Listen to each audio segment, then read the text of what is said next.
ஹலோவர்ஸ், இது திரைச்சாரல். இன்னைக்கு நம்ம இந்த வீடியோவில் எதை பற்றி பார்க்க போகிறோம்னு சொன்னால், ரஜினி வில்லனாக நடித்த படங்கள் அப்படிங்கிற விவரத்தை இப்போ நம்ம இந்த வீடியோவில் பார்க்க போகிறோம். ஆரம்பத்தில் ரஜினி வில்லனாக நடித்துத்தான் தமிழ் திரையுலகுக்கு வந்தார். சில படங்களில் வில்லனாக நடித்தார். பின்னர் கமலுடன் சில படங்களில் இணைந்து நடித்து புகழ் பெற்றார். அதன்பின் நேரடியாக கதாநாயகனாக நடித்து அதிக வெற்றி படங்களை கொடுத்து தமிழில் சூப்பர் ஸ்டார் ஆனார். இப்பொழுது ரஜினி வில்லனாக நடித்த படங்களை பற்றி பார்ப்போம். 1976 வெளிவந்த 3 முடிச்சு இந்த படத்தில் முழுவதுமே ஆன்டி ஹீரோவாக நடித்து வில்லனாகவே நடித்திருப்பார். இந்த படத்தில் ரஜினியின் நடிப்பு வெகுவாக பாராட்டப்பட்டது.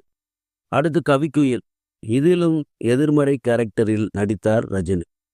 அடுத்து 16 வயது நிலை, இந்த படத்தில் படம் முழுவதும் வில்லனாகவே நடித்தார்.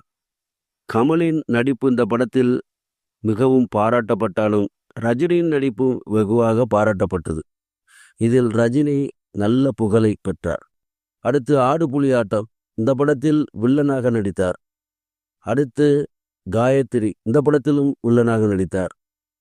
அடுத்து மாங்குடி மைனர், இந்த படத்திலும் எதிர்மறை கேரக்டரில் நடித்தார். அடுத்து அலாவுதீனும் அற்புத விளக்கும், இந்த படத்திலும் எதிர்மறை கேரக்டரில் நடித்தார் ரஜினி. அடுத்து தாய் இல்லாமல் நான் இல்லை, இந்த படத்திலும் ரஜினி எதிர்மறை கேரக்டரில் நடித்தார். இதற்கு பின்னர் வந்த படங்களில் தனி கதாநாயகனாகவே நடித்து பல வெற்றி படங்களை கொடுத்து பின்னர் சூப்பர் ஸ்டார் ஆனார் ரஜினி. அந்த காலங்களில் ரஜினி நடித்து கொண்டிருக்கும் பொழுது கமல்தான் நம்பர் 1 நடிகராக இருந்தார் என்பது குறிப்பிடத்தக்கது.